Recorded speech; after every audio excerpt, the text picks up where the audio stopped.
টানা বৃষ্টিতে বিপর্যস্ত উত্তরবঙ্গ সহ সিকিম। ধসের জেরে বন্ধ করে দেওয়া হলো 10 নম্বর জাতীয় সড়ক। রাজ্যের সঙ্গে সিকিমের যোগাযোগ সম্পূর্ণ বিচ্ছিন্ন। একাধিক জায়গায় ধস, তার জেরে বিপত্তি। গত কয়েকদিন ধরেই সিকিম সহ গোটা উত্তরবঙ্গে টানা বৃষ্টি। জায়গায় জায়গায় পাহাড়ে ধস নেমেছে। ধসে ভেঙে গিয়েছে বহু বাড়িঘর। ইতিমধ্যেই ধসে চাপা পড়ে 3 জনের মৃত্যু হয়েছে বলে খবর মিলেছে। সিকিম জুড়ে এখনও চলছে উদ্ধার কাজ। ভাঙা বাড়ির নিচে এখনও অনেকেই আটকে রয়েছেন, এমনটাই আশঙ্কা করা হচ্ছে। ফলে গতবারের বর্ষাতে যে ছবি আমরা সিকিমে দেখেছি, এই বর্ষাতেও আবারও ঘুরে ফিরে আসছে সেই সিকিমের ভয়ঙ্কর বিপর্যয়ের সেই ছবি, যেখানে অনেকের মৃত্যুর আশঙ্কা করা হচ্ছে এখনো পর্যন্ত।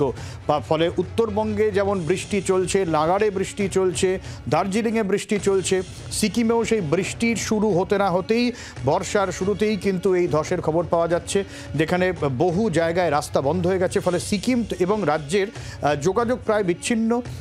এখনো পর্যন্ত বেশ কিছু পর্যটক সিকিমে তারা আটকে পড়েছেন বলে খবর পাওয়া যাচ্ছে।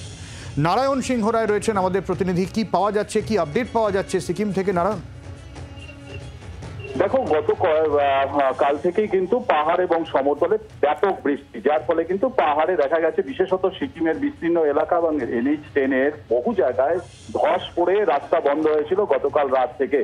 আজ সকাল 8টা অব্দি কিন্তু সিকিমের NH10 অর্থাৎ সিকিমের লাইফ লাইন, যেটি কালিম্পং অব্দি রাস্তা যাওয়া গেলে তারপরে যে সিকিমের রাস্তা, সেখানে কিন্তু বেশ কিছু জায়গায় প্রবল ধস এবং বৃষ্টির ফলে রাস্তা বন্ধ ছিল। পরবর্তীতে যুদ্ধকালীন তৎপরতায় সেই সিকিম প্রশাসন নেমে রাস্তা থেকে ধস সরানোর চেষ্টা করলেও এখনো অব্দি কিন্তু সেই অর্থে রাস্তা যানজট সরাতে পারেনি। রাস্তার ধস বিভিন্ন জায়গায় পড়ে আছে বলে কিন্তু বেশ কিছু জায়গায় খবর রয়েছে এবং সেখানে রাস্তা বন্ধ রয়েছে। তবে প্রশাসন তৎপর, বৃষ্টি পড়ছে প্রচুর, তার মধ্যেও ধস সরানোর কাজ চলছে।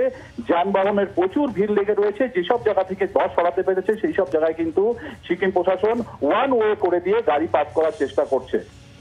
অনেক ধন্যবাদ নারায়ণ।